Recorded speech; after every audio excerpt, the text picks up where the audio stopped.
दोस्तों, बांग्लादेश ने मोंगला पोर्ट भारत से छीनकर चाइना को दे दिया है। यानी हमारा दुश्मन हमसे महज 80 किलोमीटर दूर बैठेगा। और सिर्फ यही नहीं, चीन चिकन नेक से 100 किलोमीटर दूर तीस्ता नदी को भी मैनेज करेगा। जबकि तीस्ता नदी वाला मामला तो भारत और बांग्लादेश का आपसी मामला था, जिसमें अब चीन ने अपनी नाक घुसा दी है। इससे सबसे बड़ा खतरा देश की सुरक्षा का है, क्योंकि बांग्लादेश चीन का ये जो प्रोजेक्ट है, ये सिलीगुड़ी कॉरिडोर यानी चिकन नेक के बहुत करीब है। ये एक पतला सा रास्ता है जो भारत को उसके उत्तरी पूर्व राज्यों जैसे असम, सिक्किम से जोड़ता है। तो यहाँ चीनी लोगों की मौजूदगी से भारत की जासूसी और सुरक्षा का खतरा बढ़ जाएगा। इससे पहले भी चीन घुसपैठ की कई कोशिशें करता आया है।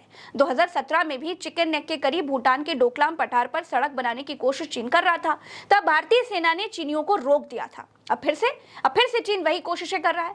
देखिए, चीन की तो दोस्तों यही रणनीति रही है कि चोरी चोरी धीरे धीरे कुछ मीटर आगे बढ़ते जाओ और फिर वहां बंकर या फिर अपने गांव बसा लो और फिर उस जमीन पर अपना दावा कर दो।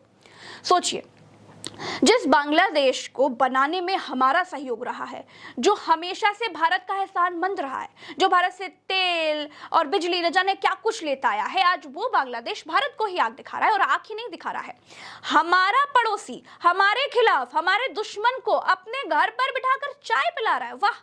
और हम सेशल्स में मेडल खेल रहे हैं। दोस्तों, 2015 में बांग्लादेश ने भारत के साथ 2 इकोनॉमिक जोन बनाने के लिए समझौता किया था, जिसमें एक मोंगला पोर्ट और दूसरा चटगांव पोर्ट का इलाका था। भास्कर की इस खबर को देखिए। बांग्लादेशी अखबार द बिजनेस स्टैंडर्ड के मुताबिक मोंगला प्रोजेक्ट की शुरुआत में भारत के पैसे से मोंगला पोर्ट से खुलना के बीच एक नई रेलवे लाइन बनी। 2018 में भारत सरकार ने मोंगला प्रोजेक्ट का ठेका हीरानंदानी ग्रुप को दिया। मार्च 2022 में बांग्लादेश इकोनॉमिक जोन अथॉरिटी यानी बेजा और हीरानंदानी ग्रुप की कंपनी एविक्टा कंस्ट्रक्शन प्राइवेट लिमिटेड के बीच एक समझौता हुआ। हालांकि अगस्त 2024 में बांग्लादेश में शेख हसीना का तख्ता पलट हो गया और उसके तख्ता पलट होने के चलते ये प्रोजेक्ट रुक गया। शेख हसीना के तख्ता पलट से पहले 2024 में जून में शेख हसीना जब भारत आई थी, तब दोनों देशों के जॉइंट स्टेटमेंट में यह कहा गया था कि मोंगला और चटगांव में भारत को सौंपे गए दोनों स्पेशल इकोनॉमिक जोन पर जल्द ही काम शुरू हो जाएगा। भारत की मदद से तीस्ता नदी का संरक्षण और प्रबंधन भी किया जाएगा। लेकिन शेख हसीना के बाद खालिदा जिया की पार्टी बीएनपी सत्ता में आ गई और फरवरी 2026 में उनके बेटे तारिक रहमान प्रधानमंत्री बन गए। भारत बांग्लादेश के बीच समझौता टूट गया और मोंगला पोर्ट वाला प्रोजेक्ट बांग्लादेश ने भारत से लेकर चीन को दे दिया। दोस्तों, चाइना के साथ बांग्लादेश की तीस्ता प्रोजेक्ट डील 12,000 करोड़ में हुई है। इस पर बांग्लादेश का यह कहना है कि वो एक स्वतंत्र संप्रभु देश है और अपने देश के हितों के लिए वो हर संभव प्रयास करेगा। लेकिन सवाल यह है कि यह प्रोजेक्ट बांग्लादेश को भारत से छीनने की असल वजह क्या है और इससे भारत की मुश्किलें कैसे बढ़ेंगी। सबसे पहली वजह तो यह है दोस्तों कि खालिदा जिया की पार्टी एंटी इंडिया पार्टी रही है। खालिदा जिया और उनकी पार्टी बीएनपी पाकिस्तान परस्त रही है। दूसरी वजह शेख हसीना से जुड़े तमाम प्रोजेक्ट्स को आगे न बढ़ने देना है।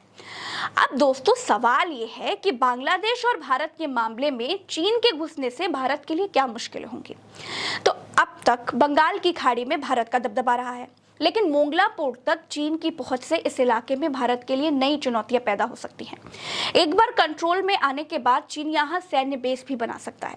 इसके 2 उदाहरण हैं। पहला, 2023 में चीनी कंपनियों ने बांग्लादेश के क्वाक्स बाजार में पनडुब्बी बेस तैयार कर दिया था। यहाँ 6 पनडुब्बियां और 8 युद्धपोत खड़े हो सकते हैं। इसके मेंटेनेंस के लिए बांग्लादेश चीन पर निर्भर है। चटगांव और मोंगला तक कई चीनी युद्धपोत भी आते रहे हैं। चीन ने श्रीलंका का हबनटोटा बंदरगाह भी डेवलप किया। फिर जब श्रीलंकाई सरकार चीन का कर्ज नहीं चुका पाई तो चीन को 99 साल के लिए बंदरगाह लीज पर मिल गया। यहाँ भी चीनी नेवी एक्टिव रहती है। चीन अपने आधे से ज्यादा समुद्री व्यापार के लिए मलक्का स्ट्रेट पर निर्भर है।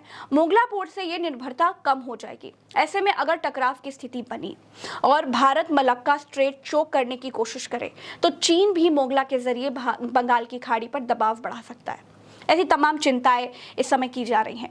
हालांकि दोस्तों, भारत की इस चिंता पर चीन के जो विदेश मंत्रालय के प्रवक्ता हैं गुओ जियाकुन, उन्होंने बीजिंग में पत्रकारों से ये कहा कि मैं इस बात पर जोर देना चाहता हूं कि चीन बांग्लादेश सहयोग किसी तीसरे पक्ष को निशाना नहीं बनाता है और उसे किसी तीसरे पक्ष के प्रभाव से मुक्त होना चाहिए। लेकिन चिंता के असली कारण को समझने के लिए इस नक्शे को देखिए, जरा ध्यान से देखिए।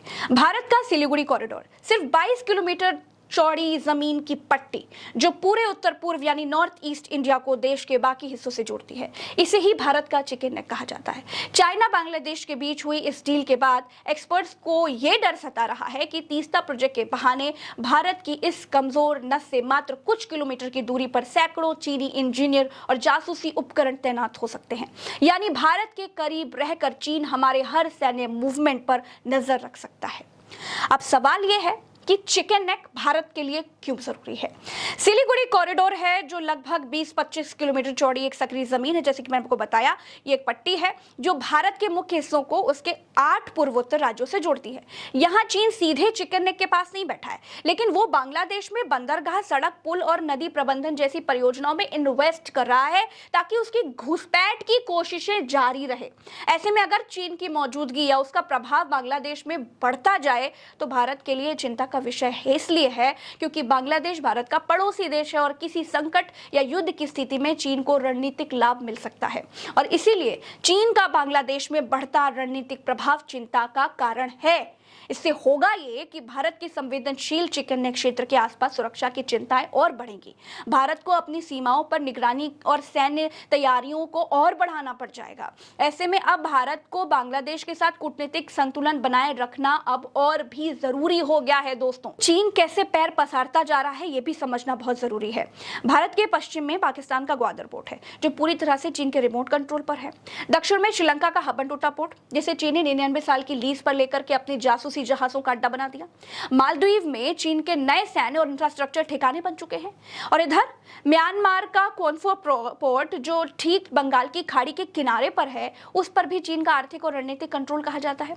इन सब के बाद अब बांग्लादेश का मोंगला चटगांव पोर्ट का ठेका भी चीन के हाथों में चला गया है।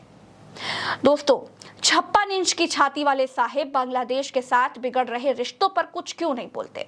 उनके पीछे तो ट्रंप ऑटोग्राफ के लिए भागे भागे फिरते हैं। फिर बीएनपी वाले ताहिर रहमान को कायदे में काहे नहीं रख पा रहे?